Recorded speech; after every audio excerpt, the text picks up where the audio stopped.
All right, so today I'm going to be showing you exactly how to resolve one of the biggest issues people have when they're trying to download some sort of new software or something from online that for whatever reason Windows doesn't want you to download.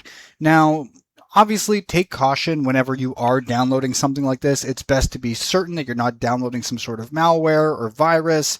And this process basically turns off the thing that would be protecting you from these types of things. But in order to do this, and assuming you know what you're doing and you know what you're downloading, just, always be cautious. But this is how we do it. First and foremost, you're going to want to open your search bar down below. You can open the Windows bar, but I'm just going to go ahead into search and type in Windows.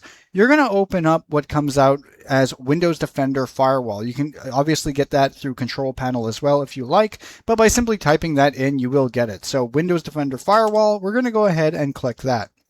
Now, once this opens up, you're going to see what's available. It's going to show your internet, going to show you all kinds of different stuff. So now what you want to do here is understand to basically turn this off. So from here, all you're going to have to do is go to turn Windows Defender Firewall on or off. You're going to click that, and then you're going to see here a series of options that you can use. So turn on Windows Firewall, we have it on already.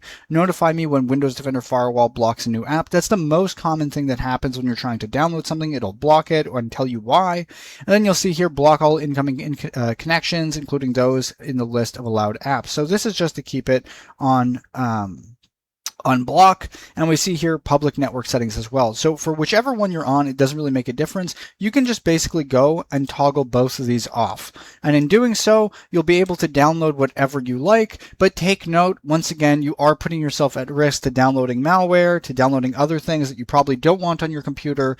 This Windows Firewall is what protects you from that, and that's exactly why it says not recommended. But in the case that you do want to download something that specifically, for whatever reason, Windows is blocking and you want to have it on your computer, all you have to do is go here and basically turn it off and close out, and you will have it. So it's that simple. Hopefully you guys found this video helpful. If you did, please like and subscribe, and have a nice day.